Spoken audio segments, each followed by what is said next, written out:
하나님 말씀 보겠습니다. 여호수아 22장 10절에서 34절까지 말씀이에요. 오늘은 좀 말씀이 길죠. 여호수아 22장 10절에서 34절까지 말씀을 우리 한 목소리로 읽어보도록 하겠습니다. 시작. 르우벤 자손과 갓 자손과 므낫세 반 지파가 가나안 땅 요단 언덕가에 이르자 거기서 요단강에 제단을 쌓았는데 보기에 큰 제단이었더라. 이스라엘 자손이 들은즉 이르기를 르우벤 자손과 갓 자손과 므낫세 반 지파가 가나안 땅의 맨 앞쪽 요단 언덕가 이스라엘 자손에게 속한 쪽에 제단을 쌓았다 하는지라. 이스라엘 자손이 이를 듣자 곧 이스라엘 자손의 온 회중이 실로에 모여서 그들과 싸우러 가려 하니라.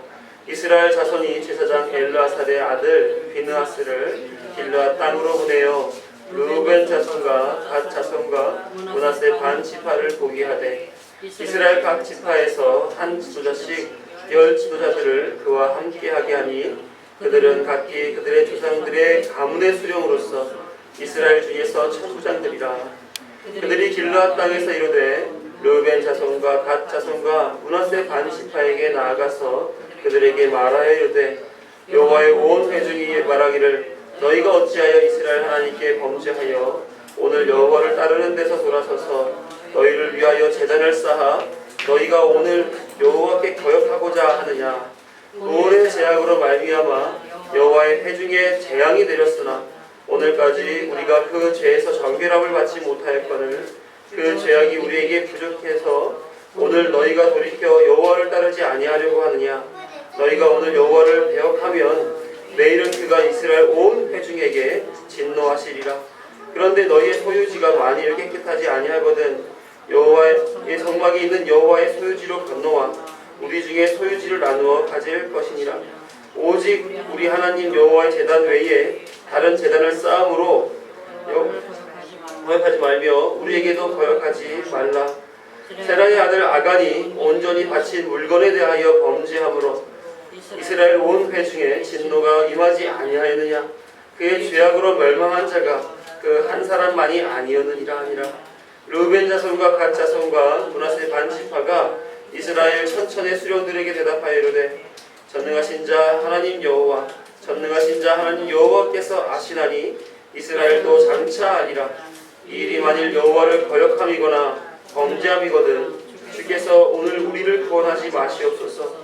우리가 제단을 쌓은 것이 돌이켜 여호와를 따르지 아니하려 함이거나 또는 그 위에 번제나 소제를 드리려 함이거나 또는 화목 제물을 드리려 함이거든 여호와는 친히 벌하시옵소서. 우리가 목적이 있어서 주의하고 이같이 하였노라 곧 생각하기를 후일에 너희 자손이 우리 자손에게 말하여 이르기를 너희가 이스라엘 하나님 여호와와 무슨 상관이 있느냐. 너희 르우벤 자손 갓 자손아 여호와께서 우리와 너희 사이에 요단으로 경계를 삼으셨나니 너희는 여호와께 받을 분깃이 없느니라 하여 너희의 자손이 우리 자손에게 여호와를 경외하기를 그치게 할까 하여 우리가 말하기를 우리가 이제 한 제단 쌓기를 준비하자 하였노니 이는 번제를 위함도 아니요 다른 제사를 위함도 아니라 우리가 여호와 앞에서 우리의 번제와 우리의 다른 제사와 우리의 화목제로 섬기는 것을 우리와 너희 사이와 우리의 후대 사이의 증거가 되게 할 뿐으로서 너희 자손들이 후일에 우리 자손들에게 이르기를 너희는 여호와께 받을 분깃이 없다 하지 못하게 하려 함이라. 우리가 말하였거니와 만일 그들이 후일에 우리에게나 우리 후대에게 이같이 말하면 우리가 말하기를 우리 조상이 지은 여호와의 제단 모형을 보라. 이는 번제를 위한 것도 아니요 다른 제사를 위한 것도 아니라 오직 우리와 너희 사이에 증거만 되게 할 뿐이라. 우리가 번제나 소제나 다른 제사를 위하여 우리 하나님 여호와의 성막 앞에 있는 제단 외에 제단을 쌓음으로 여호와를 경외하고 거역하고 오늘 여호와를 따르는 데서 돌아서려는 것은 결단코 아니라 하리라. 제사장 비느하스와 그와 함께한 회중의 지도자들 곧 이스라엘 천천의 수령들이 르우벤 자손과 갓 자손과 므낫세 자손의 말을 듣고 좋게 여긴지라. 제사장 엘르아살의 아들 비느하스가 르우벤 자손과 갓 자손과 므낫세 자손에게 이르되 오늘 우리 여호와께서 우리 중에 계신 줄을 아노니 이는 너희가 이 죄를 여호와께 범하지 아니하였음이라. 너희가 이제 이스라엘 자손을 여호와의 손에서 건져내었느니라 하고 제사장 엘르아살의 아들 비느하스와 지도자들이 루벤 자손과 갓 자손을 떠나 길라 땅에서 가나안 땅 이스라엘 자손에게 돌아와 그들에게 보고하매 그들이 이스라엘 자손을 즐겁게 한지라. 이스라엘 자손이 하나님을 찬송하고 루벤 자손과 갓 자손이 거주하는 땅에 가서 싸워 그것을 멸하자 하는 말을 다시는 하지 아니하였더라. 루벤 자손과 갓 자손이 그 제단을 엣이라고 불렀으니 우리 사이에 이 제단은 여호와께서 하나님이 되시는 증거라 함이었더라. 아멘. 긴 말씀 읽으시느라 고생하셨어요. 주께서 이 말씀을 통해 우리에게 필요한 은혜를 공급해 주실 줄로 믿습니다. 사람이 사회에 나가기 전에 혹은 사회에 나가서도 마찬가지로 여러 다양한 과정을 밟기 마련입니다. 예를 들어서 어린이집을 거치고 초등학교, 중학교, 고등학교, 대학교 이 과정 속에서도 자신이 어떤 관심사에 따라 과정을 밟으면서 사회의 일원으로 자라나고 있습니다. 한 단계가 끝나면 다음 단계로 끝나가는데 그때마다 사람들 사회에서는 어떤 대화들을 오고 가느냐 조언을 하게 됩니다. 고등학교 올라가면 공부는 이렇게 하는 게 좋다. 대학에 가게 되면 이런 사람들을 만나는 게 좋겠어 라고 하는 다양한 조언들을 하게 되죠. 또 듣게 됩니다. 이때 긍정적인 조언도 하게 되기도 하지만 일부는 부정적인 조언도 하게 되죠. 그러면 안 돼. 그런 사람들은 조심해야 돼. 그러니까 긍정적인 말은 격려 차원에서, 부정적인 말은 주의를 주기 위해서 하는 말들이다 이렇게 볼 수가 있겠습니다. 여러분들도 이런 말들을 많이 들었고 또 아마도 많은 다른 사람들에게 조언을 해줬으리라고 생각이 들어요. 왜 이런 조언들을 듣고 말하는 그런 상황을 우리를 가지고 갈까요? 한마디로 말하면 다음 단계에서 잘 되기를 바라는 마음에 그렇게 하는 거죠. 그죠? 내가 사랑하고 관심 있는 사람이 잘 되기를 바라는 마음으로 그런 말을 건네게 됩니다. 하나님도 당신의 백성들이 바른 삶을 살아 구원으로 온전히 인도됨을 받기를 원하시고 계세요. 그래서 그런 과정을 위하여 하나님은 말씀해 주시는 거예요. 그런데 그 구원의 과정은 인형 뽑기에서 집게로 집어가지고 쭉 빼가지고 출구로 떨어뜨리는 그런 식으로 구원이 옮겨지는 것이 아니라 한 사람의 인생, 전 인생을 통해 하나님이 개입하시고 조금씩 변화시켜 가시는 과정을 밟아가죠. 그러니까 하나님을 모르는, 예수님을 알지 못하는 사람에게 그런 전 생애의 개입하심으로 조금씩 알도록 만들어 가신단 말이에요. 그때마다 하나님은 하나의 과정을 밟게 하시죠.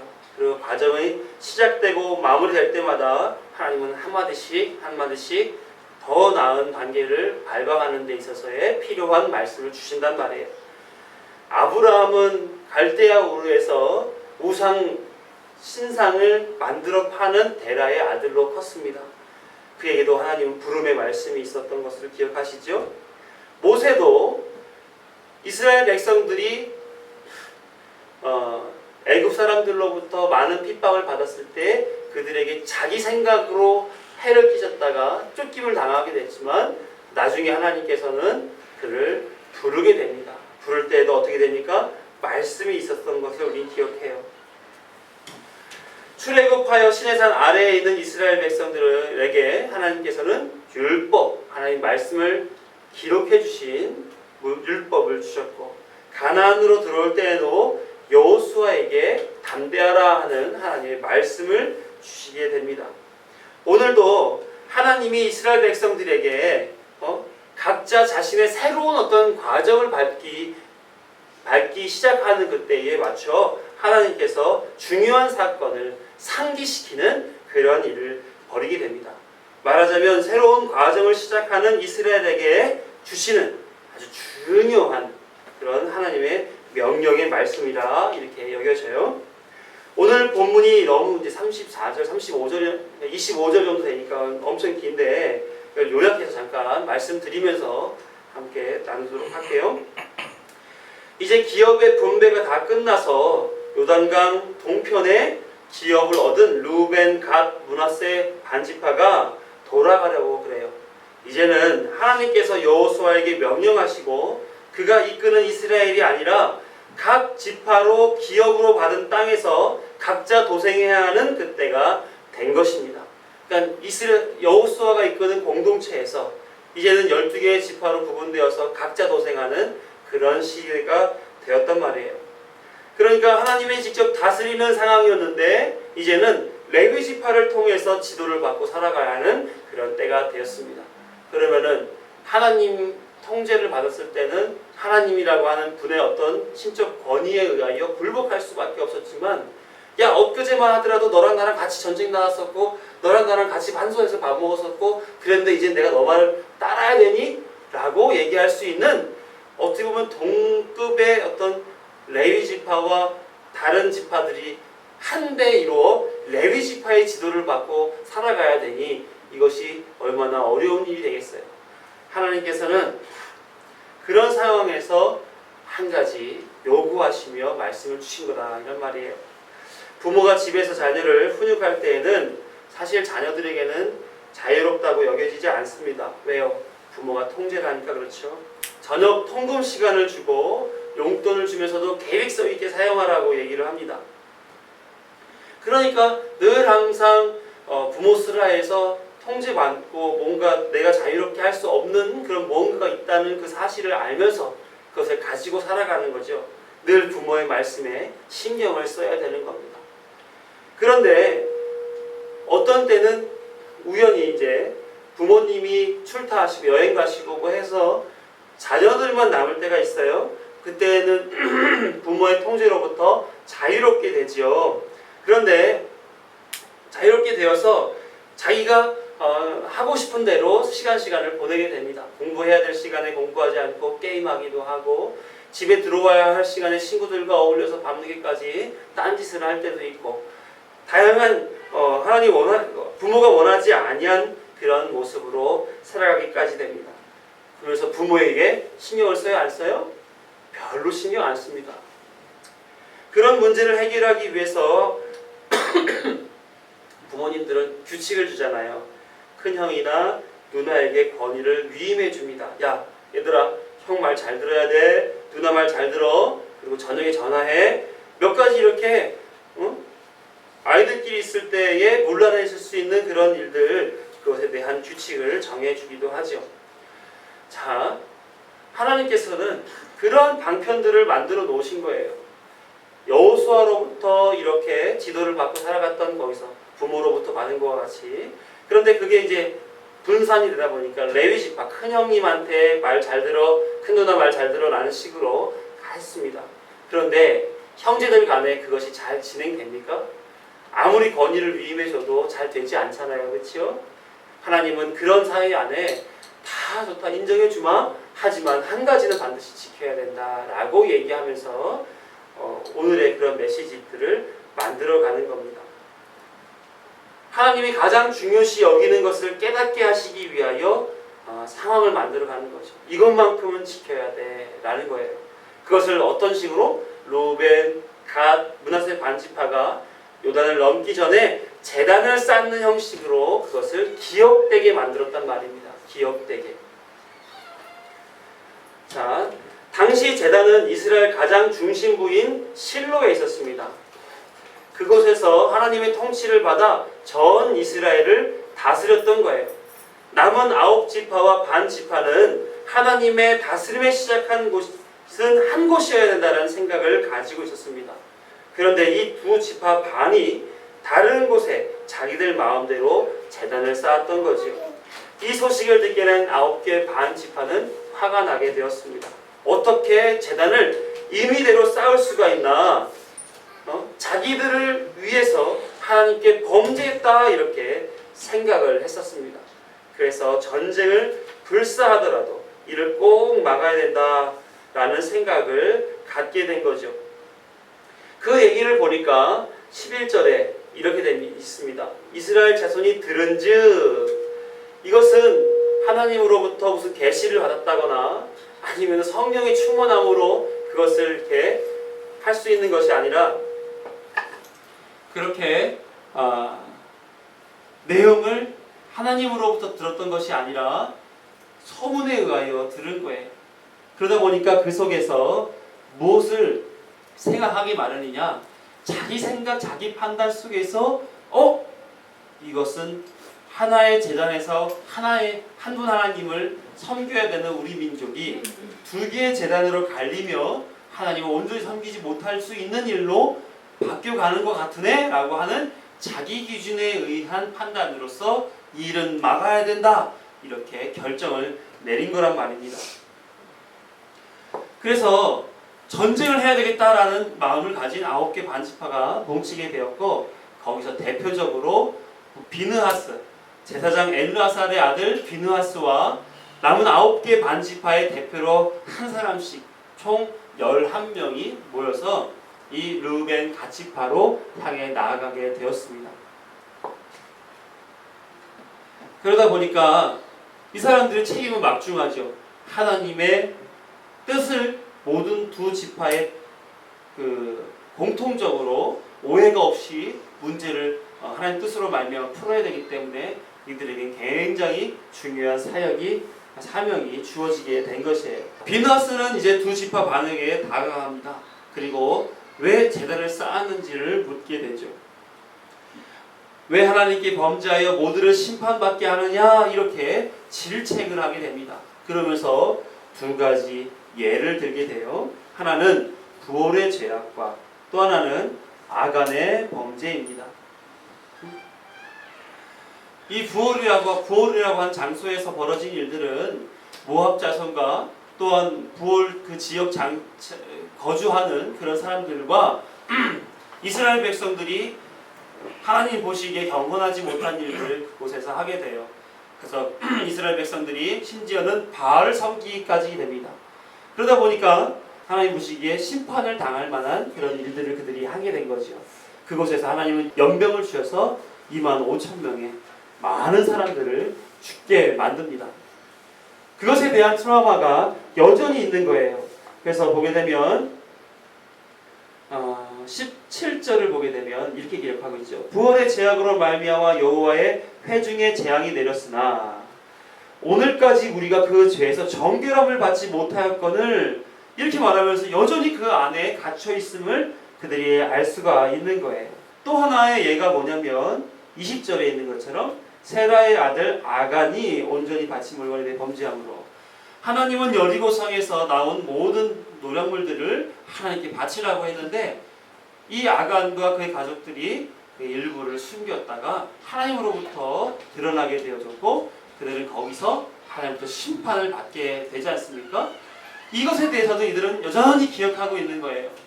하나님의 앞에 범죄한 자들은 결코 용서함 받지 못하고 그만큼 책임을 묻게 된다, 이것을 기억하고 있는 거죠. 그러니까 두렵고 떨린 거예요. 하나님 앞에서 제단은 하나만 있어야 되는데 두 개의 제단이 있어서 하나님께 온전히 예배를 드리지 못한다 하면 우리는 과연 어떻게 될 것인가 하는 그 두려움이 앞서게 된 것입니다. 중요한 것은 제단을 쌓은 것에 대한 문제를 해결하기 위해서 누가 나서게 됐어요? 여호수아가 지도자로서 나설 만도 한데 제사장의 아들 또 다른 제사장이 그 길을 나섰다는 겁니다. 뿐만 아니라 그것을 범죄를 여기며 부올의 죄악과 아간의 범죄를 예로 들었을 때에 이들은 어떠한 범죄를 저질렀느냐? 사회적으로 무리를 일으키고 또 다른 사람들과 살인을 하고 하는 그런 어떤 사회법에 의하여 불법을 저지른 것이 아니라 누구 앞에 저지른 거예요? 죄를? 하나님 앞에 불신앙의 죄를 저지른 거란 말이에요. 그러니까 제사장이 해결할 수 있는 문제가 있고 지파장들이 해결할 문제들이 있는데, 제사장을 불렀고 또 신앙과 관련된 사건들을 통해서 지적하고 있는 것을 봤을 때 이 문제는 어떤 문제라고 볼 수 있어요? 신앙에 관련된 문제인 것을 우리는 알 수가 있죠. 그러니까 이들은 지금 심각하게 여기는 것이 이 두 지파 반이 사회에 무리를 일으켜서 너희들은 징계를 받을 만해 라고 나오는 것이 아니라 너희들은 하나님 앞에 잘못한 거야 라고 지적을 하면서 나타나게 된 거예요. 그러니까 하나님께서는 그들의 입술을 통하고 그들의 생각을 통해서 지금 뭘 지적하는 거예요? 다음에 각자 도생할 때에 이거는 주의해야 돼. 뭐? 우상 숭배는 결코 해서는 안 된다라는 얘기를 하는 겁니다. 자, 그런데 문제가 있어요. 이 9개 반지파의 사람들이 가지게 된 그 생각도, 2개 반지파의 사람들이 가지고 있는 그 생각도 다 무엇에서 기인되느냐? 각자 자기 마음과 생각에서 그 우상 숭배의 생각들이 시작이 되더라라고 하는 겁니다. 그러니까 하나님은 하나님의 판단하에 기준 삼아서 우상 숭배라는 것을 정해놓고 계십니다. 그래서 나 외에 다른 신을 내게 있게 하지 말라, 너는 우상을 만들지 말라 하는 메시지가 십계명의 말씀 속에 기록되어 있잖아요. 하나님은 그렇게 나 외에 다른 신이 있는 것에 대해서 용납하지 않으세요. 그것은 비단 눈으로 보이는 것이냐 눈으로 보이지 않는 것이냐 어떠한 것이든지 하나님의 자리를 차지하는 어떤 것도 용납하지 않겠다라고 하는 의미인데, 이 사람들은 거기까지는 생각을 못했던 것 같아요. 눈에 보이는 재단에 대한 문제는 문제 삼지 그들이 가지고 있는 생각, 마음 거기까지는 생각하지 못했던 것 같습니다. 왜? 자기도 거기에 빠져 있으니까. 하나님은 모형으로 만든 재단만이 우상 숭배의 내용이 아니라 뭐까지도 내용이다? 그들의 마음속에 자기를 위하여 판단하는 것까지도 우상 숭배라는 것을 지적해 주시고 알게 해주시는 그런 메시지를 지금 전해주고 계신 겁니다. 그래서 그런 것을 짚고 그런 것을 판단을 새롭게 하기 위해서는 뭘 건드려야 되느냐? 신앙의 문제를 건드려야 되는 거예요. 하나님은 이스라엘 백성들에게 가나안 땅에 들어가서 안식하며 자유롭게 살기를 바랬습니다. 하지만 그 안식과 자유는 누구로부터 만들어지는 거예요? 그들 스스로가 만드는 것이 아니라 하나님으로부터 오는 것이어야 되는 거 아닙니까? 그렇죠? 전적인 하나님의 통치와 은혜 아래에서 그 안식과 자유는 누릴 수 있는 것입니다. 그러니까 하나님께서는 너희들이 진정한 안식과 자유를 누리기 위한다면 그러면 나를 숭배하는 그런 삶을 살아야 되지, 눈에 보이는 어떤 재단 내지는 그 마음과 생각에서 우러나오는 것을 따라서 사는 것은 내 통치를 받는 것이 아니야. 그건 너희들의 스스로가 자기의 통치의 기준이 되어서 너희들이 그 나라를 만들어 가게 되는 거야. 굉장히 심각한 문제로 치달아가는 것처럼 보이죠. 비느하스는 이 9지파 반의 대표로서 질책하며 2지파 반 자손들에게 말하는 것을 우리는 통해서 2지파의 길들을 우리가 확인해 볼 수가 있습니다. 하나님께서는 어떻게 생각하시느냐? 하나님은 죄라고 하는 것을 용납하지 않으세요. 그러니까 우상 숭배하는 것을 용납하지 않으세요. 그래서 그들에게 분명하게 각자 알게 해주는 말씀을 확인하게 만들어줍니다. 신명기 7장 26절을 보게 되면 이렇게 기록하고 있어요. 너는 가증한 것을 내 집에 들이지 말라. 너도 그와 같이 진멸당할까 하노라. 너는 그것을 멀리하며 심히 미워하라. 그것은 진멸당할 것이니라. 눈에 보이는 어떤 가증한 것이 집에 들어오는 것 자체가 하나님 보시기에 우상 숭배라고 얘기하는 거죠. 마태복음 5장 29, 30절을 보게 되면 예수님이 이렇게 말씀을 하세요. 만일 내 오른 눈이 너로 실족하게 하거든 빼어버리라. 내 백체 중 하나가 없어지고 온몸이 지옥에 던져지지 않는 것이 유익하며, 또한 만일 내 오른손이 너로 실족하게 하거든 찍어내버리라. 내 백체 중 하나가 없어지고 온몸이 지옥에 던져지지 않는 것이 유익하니라. 보고 만지는 행하는 모든 것들을 다 통해서 우상 숭배하지 말라 이렇게 얘기하는 거예요. 그거 없는 게 차라리 나아. 그것 때문에 지옥 가느니 그거 없이 조금 불편하게 사는 것이 더 나은 거다. 이렇게 얘기하죠. 다 우상 숭배를 얘기하시는 거예요. 하나님은 절대로 질투하는 하나님으로서 나 외에 다른 신이 그 사람의 중심을 쥐고 끌어가는 것을 용납하지 아니하신단 말입니다. 심지어는 뭐도 자기가 생각하는 것조차도 내 생각대로 사는 것까지도 그것을 용납하지 아니하신다라고 하는 거예요. 그래서 아홉 지파 반에 있는 사람들이 22장 11절에 나와 있는 것처럼 이스라엘 자손이 들은즉으로 판단된 자기중심적 판단을 했다면, 또 24절에서 우리가 목적이 있어서 주의하고 이같이 하였노라 곧 생각하기를 이렇게 하면서 두 지파 반 또한 자기 생각으로 제단을 만들어가는 그런 우상 숭배의 판단들, 자기가 자기 삶의 주인이 되고 주체가 되겠다라고 하는 그 판단들에 대하여 하나님은 우상 숭배야 라고 얘기해 주시는 거란 말입니다. 하나님께서는 이러한 삶을 살기를 원하시지 아니하신다라고 하는 거예요. 하나님은 결코 그런 삶들에 대해서 용납하시지 아니하신다라고 하는 것을 우리는 기억해야 됩니다. 특별히 이 아홉 지파 반, 아니 온 이스라엘이 경험했던 이 부올의 죄악과 아간의 죄악으로 말미암아 경험되어졌던 그것을 통해서 더욱더 확실하게 각인되어져야 한다는 것을 알게 해주고 있는 것이에요. 그러므로 이렇게 우상 숭배하는 그런 삶에 대하여 분명하게 인식을 가지게 만들어 주시고, 또한 우리에게도 그러한 인식을 갖게 만들어 주시는 하나님 앞에 우리는 어떻게 해야 될까요? 절대로 우상 숭배하지 아니하는 삶을 살아야 되는 그것이 지혜다라는 것을 말씀드리기 원합니다.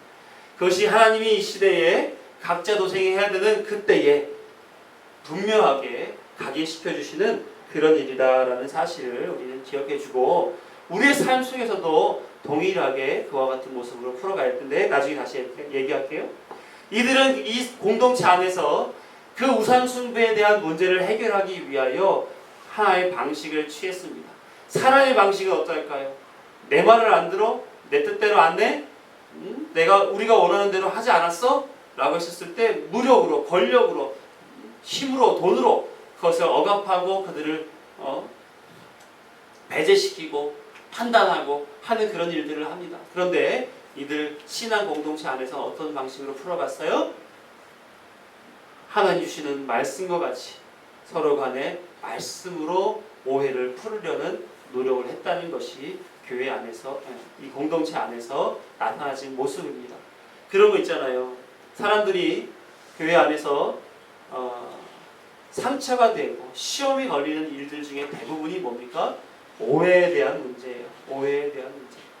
이 오해를 누가 한지도 모르고 그냥 스스로 자기 안에서 그것을 키워가면서 문제를 만들어갑니다. 그것도 한 우상숭배가 되겠죠. 그래서 교회 안에서는 말씀을 중심으로 한 대화가, 오해를 풀고 서로 사랑하는 그 일로 나가는 그런 일들이 말씀 중심의 일들로 풀어져 나가야 된다 하는 것입니다. 교회 공동체는, 신앙 공동체는 그런 모습으로 풀어져 가야 되는 것을 확인시켜 주죠. 결국은 그런 대화를 통해서 문제가 하나씩 풀어졌을 때에 30절을 보니까 제사장 비느하스와 그와 함께한 회중들이 이제는 그 말을 듣고 좋게 여기게 되는 거예요. 그들이 그런 것이 아닙니다. 우리는 결코 다른 제단을 쌓아 또 하나의 하나님의 신을, 하나님이라는 분을 모시려고 하는 것이 아니라 우리는 그와 같이 기업을 물려받은 땅에서 살지 아니하고 요단 오른편 동쪽에 있는 이방 땅을 살게 됨으로써 혹시나 소외되지 않을까, 그걸 가지고 우리는 기업 묻지 못하는 그런 지파다라고 내버려둠을 당하지 않을까 하는 그 생각에서 우리는 이렇게 했다는 것이 좋게 여겨지는 거예요. 자, 그러므로 제사장 엘르아살의 아들 비느하스가 31절에 비느하스가 이렇게 얘기합니다. 르브벤 자손 갓 자손과 므낫세 자손에게 이르되 우리가 오늘 여호와께서 우리 중에 계신 줄을 아노니, 하나됨을 그 안에서 경험하게 되는 거예요. 하나됨. 하나님께서 말씀으로 그 모든 그 오해들을 풀어주시고 그 말씀의 중심에 그들을 모아주시면서 그들이 좋게 여기는 그런 상황을 만들어 주신 것이죠.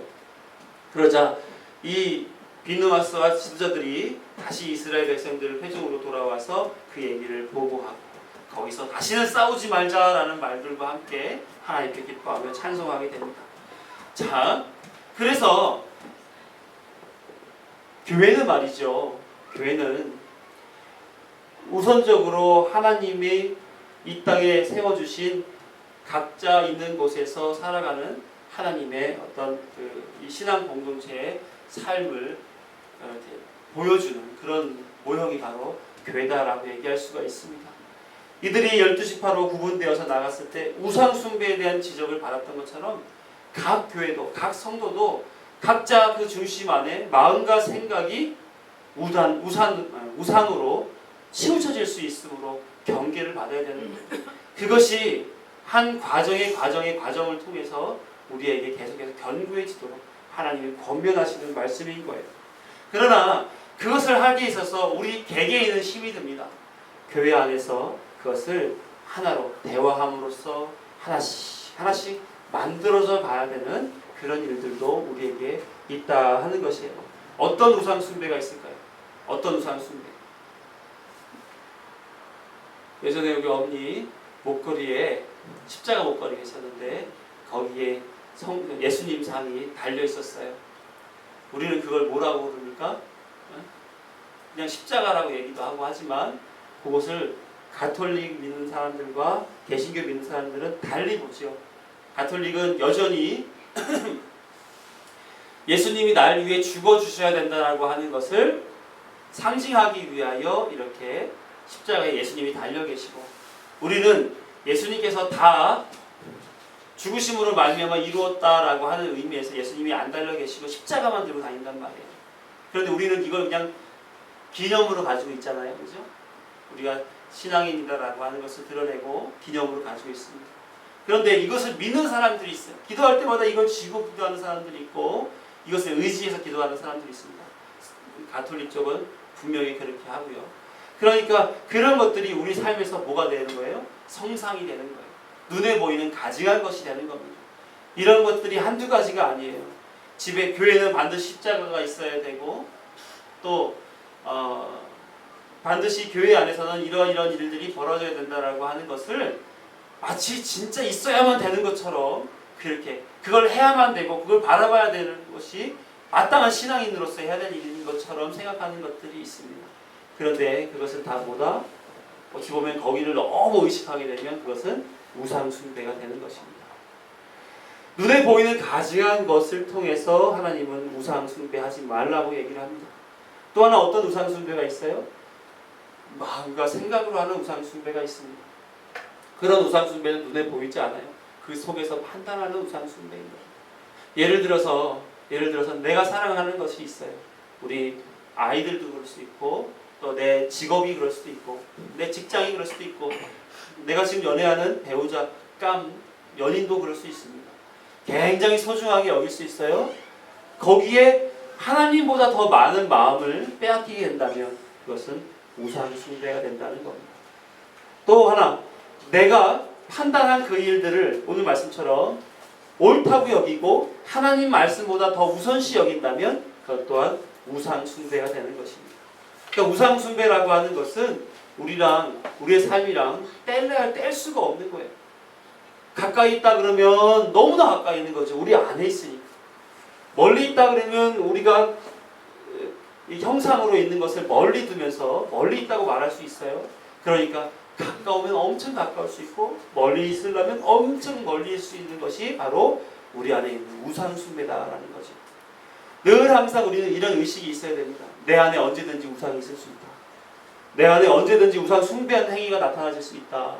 늘 항상 우리는 그것을 말씀으로 분명하게 구별할 수 있어야 되겠다 하는 생각이 들어가야 된다 하는 것입니다. 사랑하는 성도 여러분, 우상 숭배 하시는 것 같으세요? 안 하시는 것 같으세요? 거의 대부분의 사람들이 자기 생각에 갇혀 살아갑니다.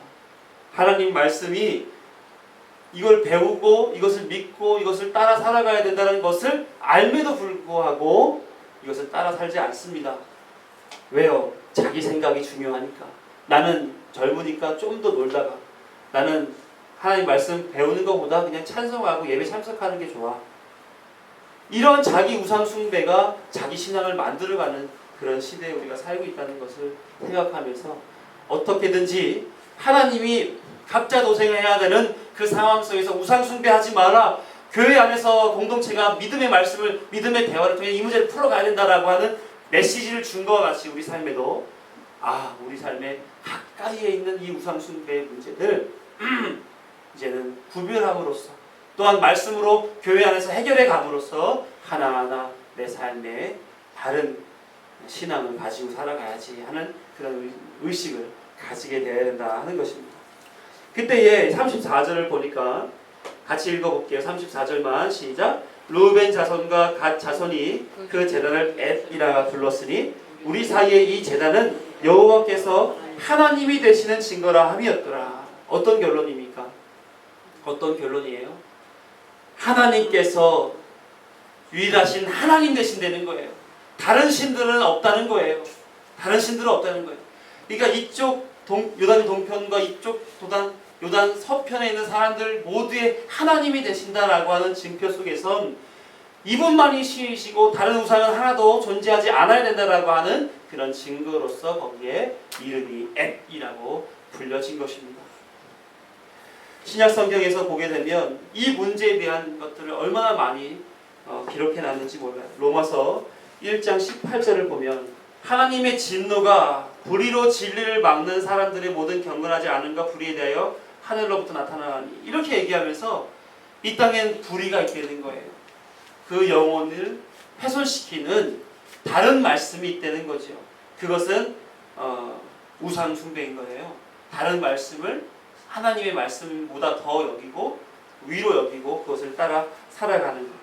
고린도전서 1장 10절에서 이렇게 얘기합니다. 형제들아 내가 우리 주 예수 그리스도의 이름으로 너희를 권하노니 모두가 같은 말을 하고 너희 가운데 분쟁이 없이 같은 마음과 같은 뜻으로 온전히 합하라 이렇게 얘기했는데 21절을 보게 되니까 24절까지 하나님의 지혜에 있어서는 이 세상이 자기 지혜로 하나님을 알지 못함으로 하나님께서 전도에 미련한 것으로 믿는 자들을 구원하시기를 기뻐하셨도다. 유대인은 표적을 구하고 헬라는 지혜를 찾으나 우리는 십자가에 못 박힌 그리스도를 전하니 유대인에게는 거리끼는 것이요 이방인에게는 미련한 것이로되 오직 부르심을 받은 자들에게는 유대인이나 헬라인이나 그리스도는 하나님의 능력이요 하나님의 지혜니라. 다른 말씀을 들으면 안 되는 거예요. 하나님 말씀만이 진정한 지혜가 된다는 것을 얘기하고 있는 것입니다. 갈라디아서를 가서 보게 되면 1장 6절에서 10절까지 말씀 볼 때 이렇게 기록하고 있습니다.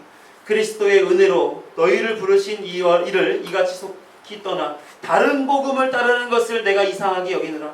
다른 복음은 없나니 다만 어떤 사람들이 너희를 교란하여 그리스도의 복음을 변하게 하려 함이라. 그러나 우리나 혹은 하늘로부터 온 천사라도 우리가 너희에게 전한 복음 외에 다른 복음을 전하면 저주를 받을지어다. 우리가 전에 말하였거니와 내가 지금 다시 말하노니 만일 누구든지 너희가 받은 것 외에 다른 복음을 전하면 저주를 받을지어다. 이제 내가 사람들에게 좋게 하랴 하나님께 좋게 하랴 사람들에게 기쁨을 구하랴 내가 지금까지 사람들의 기쁨을 구하였다면 그리스도의 종이 아니니라. 이렇게 이 세상에는 다른 말씀이 있어요.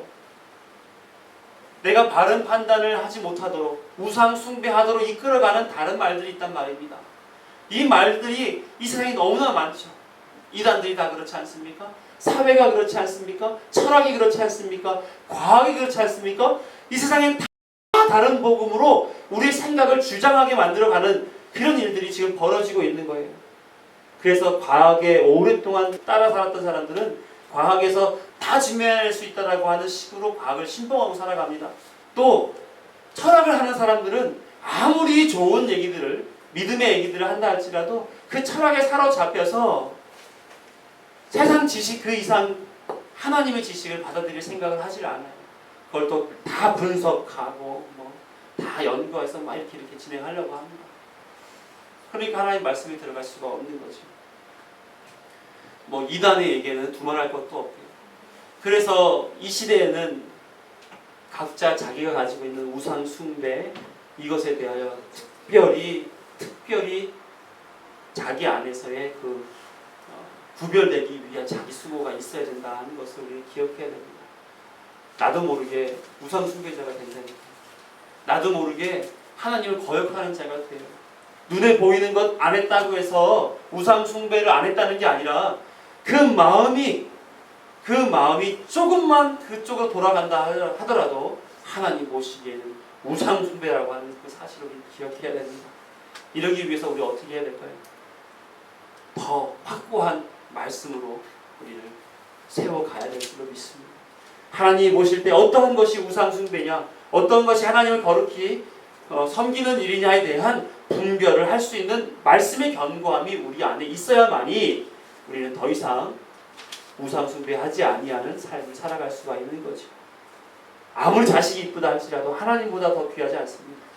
아무리 우리의 삶이 바쁘고 분주하다 할지라도 하나님을 믿는 그 일보다 더 우선시 될 수는 없게 된 겁니다. 어쨌든지 하나님을 믿는 그 신앙 안에서 하나님만을 바라보고 다르게 하나님을 숭배하며 살아가 우상 숭배와는 결코 다른 길을 걸어가는 그런 우리 모든 성도님들 되시기를 간절히 소망합니다. 그렇게 차시자 기도하겠습니다.